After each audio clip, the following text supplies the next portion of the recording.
گھر سے شروع ہوگی، آہستہ آہستہ پھیلے گی، اور پھر اللہ چاہے گا تو کوئی بڑی تبدیلی بھی آ جائے گی. لیکن بہرحال فی الحال میری ناقص رائے میں ابھی ہم نے سلوپ ہی میں جانا ہے نیچے. ابھی قریب میں مجھے تو کوئی سہانا خواب نظر نہیں آ رہا. یعنی دینی اعتبار سے بھی زوال ہی کے انڈیکیٹرز ہیں، کوئی بہت غیر معمولی اچھائی یا نیکی کے امکانات بہرحال ابھی نہیں ہیں. اور اس کی وجہ یہ ہے کہ ہمارے اندر ول نہیں ہے. ڈاکٹر صاحب کہا کرتے تھے نا کہ to live as Muslim and to die as Muslim, اس کی ول ہم اپنے دل کو ٹٹول کے دیکھیں تو ہمارے اندر بھی نہیں ہے. اور وجہ وہی ہے کہ ہم بھی بہرحال ہم میں سے بھی، یعنی میں اپنے آپ کو بھی اس میں شامل کرتا ہوں کہ ہماری ترجیح بہرحال دنیا ہی ہے، اور ہمیں اسلامی ریاست بھی وہی چاہیے جو دنیاوی اعتبار سے جو ہے وہ فائدے پہنچائے یا باقی اس طرح کے معاملات کرے. جناب کوئی ہاتھ پیچھے سے اٹھا. آپ نے سر وہ بل کا بھی ذکر کیا کہ ڈائریکٹڈ اس کی ہے جناب اس حوالے سے تو دیکھا جائے تو انسان ریفائن ہو رہا ہے. اور کارل مارکس نے ڈائریکٹڈ مٹیریلزم کا کہا، اس میں پھر وہ روح کا انکار اس لیے کیا جاتا ہے کہ روح جو ہے وہ مورالٹی اور خیر و شر کی بات اس میں آتی ہے. جی تو اب تو مورالٹی بھی ریلیٹو ہو گئی ہے. جی جی پوسٹ ماڈرنزم نے اس کو مزید جو مورالٹی کا کانسیپٹ ہے اس کو بھی وہ کمپلیٹ کیا. جیسے تو اب اس صورت میں جبکہ جو ہماری یہاں جو مورالٹی ایگزسٹ کرتی ہے مسلم ورلڈ میں، وہ بدقسمتی سے کہتے ہیں وہ یورپ میں جو مورل ویلیوز ہیں اس سے بھی کئی گزری ہے. تو ہم یورپ کو یا غیر مسلموں کو یا جو ایسے لوگ ہیں جو ایتھیزم کی طرف جا رہے ہیں ان کو کس طرح ہم کنونس کر سکتے ہیں پوسٹ ماڈرنزم کے ایج میں کہ بھی مورالٹی بھی کوئی چیز ہے اور مورل ویلیوز بھی ہوتی ہیں اور مادیت ایک سیپریٹ چیز ہے، اس کو ہم نے چھوڑنا چاہیے. تو یہ ایک بہت بڑا چیلنج آپ کے نزدیک ہے کہ جو ایگزسٹ کرتا ہے ہمارا انوائرمنٹ وہ اس کو سپورٹ نہیں کرتا. نہیں، آپ ٹھیک کہہ رہے ہیں. یعنی ہمارے پاس مسلم انڈیویجویلٹی کے ماڈل ہیں، مسلم کلیکٹیویٹی کے ماڈل نہیں ہیں. یعنی ہمارے پاس مسلم سماج جیسا ہونا چاہیے نا ویسا نہیں ہے، اور پھر مسلم پالیٹی تو بالکل ہی نہیں ہے، اس کو ہم اسٹیٹ کہتے ہیں. لیکن ابھی بھی پوری دنیا میں اسلام کی طرف مائل کرنے والی سب سے بڑی چیز انڈیویجول پائٹی والے لوگ ہیں. اور اگر ہم کوئی سماج قائم کرنے میں کامیاب ہو جائیں کہ جہاں پہ سعادت ہو، جہاں فلفلمنٹ ہو، چاہے بہت خوشحالی نہ ہو.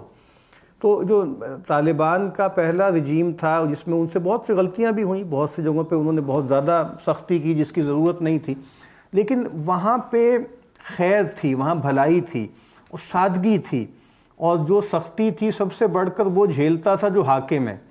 فلاں وزیر صاحب ہیں سائیکل پہ چلے آ رہے ہیں، فلاں صاحب ہیں اپنی جو ہے صافہ چھامے ادھر جا رہے ہیں، یہ منسٹر صاحب ہیں فلاں ڈیما.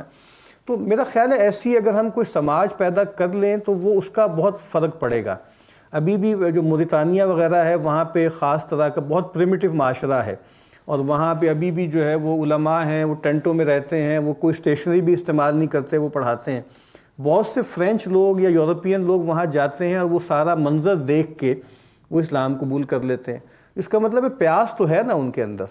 تو اصل بات یہ ہے کہ جس چیز کی پیاس ان کے اندر ہے ہم وہ ان کو آفر نہیں کر رہے، بلکہ ہم ان سے کہہ رہے ہیں کہ بھائی جو کچھ تمہارے پاس ہے ہمارے پاس بھی وہی کچھ ہے. اور بلکہ ہم ذرا پیچھے رہ گئے تھوڑے سے. وہ جو کسی نے کہا نا کہ وہ فلاں بندہ ہے وہ چوہا تھا، اس نے کہا کہ بھئی ہے تو میں تو میری عمر بھی اتنی ہے، ہاتھی کو کہا، لیکن میں ذرا بیمار شمار رہتا ہوں. تو ہم اصل میں ویسٹ کو یہ کہہ رہے ہوتے ہیں ہم بھی آپ جیسے ہی تھے، جیسے آپ امیر کبیر ہیں نا بہت ترقی یافتہ ہیں، ہم بھی تھے، ہم نے آپ کو جگایا، ہم سو گئے، ہم پیچھے رہ گئے، ہم کوشش کر رہے ہیں کیچ اپ کر رہے ہیں. وہ کبھی کیچ اپ کر ہی نہیں سکتے. تو وہ جو چیز ان کے اندر کمی ہے نا وہ آفر کرے نا. تو وہ جو ہمارے سابق کہا کرتے تھے نا روحانیت، تو وہ جو روحانیت ہے تو ہمارے پاس وہ روحانیت ہے صحیح معنوں میں. اور آج بھی ایسے صالح لوگ ہیں جو متاثر کرتے ہیں. لیکن یہ بہرحال ہماری بڑی ذمہ داری ہے اور بڑی کوتاہی ہے کہ ہم اس طرح کا سماج کوئی ماڈل نہیں پیش کر پا رہے. اور ریاست تو بہرحال نہیں ہے، کیونکہ وہ بہت سے لوگوں کے لیے پہلے سوڈانین ماڈل تھا یا ایرانین تھا یا سعودیہ کا ہے یا افغانستان کا ہے، تو بہت سے لوگوں کے لیے وہ قابل قبول نہیں ہے. لیکن آپ نے یہ دیکھا ہوگا کہ کتنے ہی واقعات ایسے ہوئے ہیں صحافی خواتین کے بھی مردوں کے بھی کہ وہ وہاں گئے، ان کی قید میں گئے اور مسلمان ہو گئے. اس کا مطلب ہے نا کوئی چیز ایسی ہے جو ان کے ہاں مسنگ ہے، جو اتنے پریمیٹیو معاشرے کے لوگوں کو دیکھ کر وہ متاثر ہو گئی ہے یا ہو گیا ہے وہ صاحب اور وہ ایمان لے آئے. لیکن بہرحال چیلنج بڑا ہے جو آپ کہہ رہے ہیں وہ بات ٹھیک ہے. جناب کہ پاکستان میں مسلمان ہیں، اس اسلام نہیں ہے، اور ویسٹرن کنٹریز میں اسلام ہے مسلمان نہیں ہے. جس طرح کے ان کا رہنے سہنے کا طریقہ ہے، ایک دوسرے کے ساتھ بہیو کرنے کا طریقہ، جو کرنا وہ بالکل ایسے ہی ہے جو اسلام نے بتایا. اور پاکستان کے اندر جو مسلمان ہے لیکن اس کو فالو نہیں کر رہے، تو اس کا جو حل ہے وہ کیسے ہو سکتا ہے کہ یہ لوگ جو ہے یہ اسلام. اس کا حل تو آپ نے بتا دیا نا کہ یورپین جیسے بن جائیں، ہم یورپین جیسے بن جائیں گے تو حل ہو جائے گا. اب مجھے بہت ادب سے اس سے اختلاف ہے. یہ والی لاجک سب سے پہلے مفتی محمد عبدہ نے یہ جملہ کہا تھا. مفتی بہت عبدہ جو تھے وہ مصر کے تھے، الازہر کے بھی شیخ تھے، وہ فرانس گئے تو انہوں نے واپس آ کے یہ جملہ کہا تھا جو آج تک ہمارے ہاں چل رہا ہے ہر زبان میں کہ جی I went to France and there I saw Islam but not Muslims. ٹھیک ہے. اور جب میں ایجپٹ آیا، میں فرانس گیا تو وہاں میں نے اسلام دیکھا اور مسلمان نہیں دیکھے. جب میں مصر واپس آیا تو میں نے مسلمان دیکھے، اسلام نہیں دیکھا. تو ایسا نہیں ہے، ایسا نہیں ہے. یعنی نبی اکرم صلی اللہ علیہ وسلم نے فرمایا کہ ان لکل دین خلق و خلق الاسلام الحیا. ہر دین کا ایک اخلاق ہے اور ہمارے دین کا جو سب سے بڑا اخلاق کیا ہے وہ حیا ہے. تو اس حیا کے پہلو سے ہی دیکھ لیں اگر آپ معاشرے کو مغرب کے تو آپ کو اندازہ ہو جائے گا کیا صورتحال ہے. پھر اللہ کے نبی نے کہا کہ ہماری بنیاد کیا ہے، ہماری معاشرت ہے فرق مراتب پر، بڑوں کا احترام اور چھوٹوں بچوں سے محبت. وہاں کرسچن ایک تھنکر کہتا ہے کہ مدر ٹریسا نے کہا کہ اس تہذیب کے بارے میں آپ کیا کہتے ہیں کہ جس میں مائیں اپنے لاکھوں بچوں کو مار دیں. یعنی ابارشن جو ہے وہ انفینٹیسائیڈ ہے، اور بڑوں کے ساتھ وہ کیا کرتے ہیں وہ بھی واضح ہے. تو لائن میں لگ کے کھڑے ہونا، ٹریفک سگنل پہ کھڑے ہو جانا، چیز دے دینا، واپس کرتے ہوئے واپس لے لینا، یہ اچھی باتیں ہیں. یہ بزنس ایتھکس ہے، اس کا دینی اخلاقیات سے کوئی تعلق نہیں ہے. اور ان کو یہ پتہ لگ گیا ہے کہ کل چیز دنیا ہے اور دنیا کے نظم کے لیے یہ سب ضروری ہے، تو وہ اس کے لیے وہ کر رہے ہیں. ہم اگر وہ بھی نہیں کر رہے تو ہم غلط کر رہے ہیں اگر وہ نہیں کر رہے ہیں. لیکن یہ بالکل غلط بات ہے. کوئی دین وہاں نہیں ہے، کوئی حقیقی اخلاق نہیں ہے. حقیقی اخلاق کا کوئی تصور خدا کے بغیر ممکن نہیں ہے. وہ ایک مینجمنٹ ہے اور وہ ایک سوشل کانٹریکٹ کی بیس پر یوٹیلیٹیرین ایتھکس ہے، اور وہ بہت بھربری ہے. اور اس کے اوپر اس کا ونیئر ہٹا دیں تو بہت اندر سے ایک گھناؤنا چہرہ نظر آتا ہے. تو یہ جو زکربرگ ہے، یعنی آپ کو لگے گا کہ جناب کمال ہو گیا، جناب فیس بک سے بڑی خدمت کوئی کی کسی نے نہیں، یہ تو ولی اللہ ہے. اور آپ دیکھیں کہ وہ مقدمے وہاں بھگتتا پھر رہا تھا، حق لانا شروع کر دیا تھا اس نے کہ بھائی تم ہمارا سارا ڈیٹا بیچ رہے ہو کمپنیوں کو. اس وقت دنیا میں کہا جاتا ہے کہ سب سے بڑی جو کموڈیٹی ہے وہ اٹینشن ہے. اس کو کہا جاتا ہے اٹینشن اکانومی. یہ چیزیں جو ہم پھوکٹ میں، کراچی والے کہتے ہیں نا پھوکٹ میں استعمال کر رہے ہیں، تو وہ آپ کو کیسے کیسے بیچ رہے ہیں یہ سب لوگ. تو اس کو ہمیں پتہ ہونا چاہیے. اور کیا سرویلنس، وہ سوشانہ زبوف کی کتاب ہے نا دا ایج آف سرویلنس کیپٹلزم، کس طریقے سے آپ کو یہ جو آپ کا سرویلنس کر رہے ہیں، کس طریقے سے گھیر رہے ہیں. تو میری ناقص رائے میں قطعاً وہاں کوئی اسلام نہیں ہے، نہ کوئی اسلامی اقدار ہیں. ہاں کچھ چیزیں اچھی ہیں جو مینجمنٹ کی ہیں، وہ انہوں نے کی ہیں، ہمارے اندر وہ بھی نہیں ہے. تو ہم یہ نہیں کہہ رہے کہ بھئی ہم اس میں ان سے بہتر ہیں، ہم اس میں ان سے کمتر ہیں، لیکن اخلاق ہمارے آج بھی ان سے بہت بہتر ہیں، ہر لحاظ سے بہتر. اچھی بات ہے جی. اس تلخ نوٹ پہ جو ہے آج ختم کرتے ہیں اس کو. السلام علیکم ورحمۃ اللہ.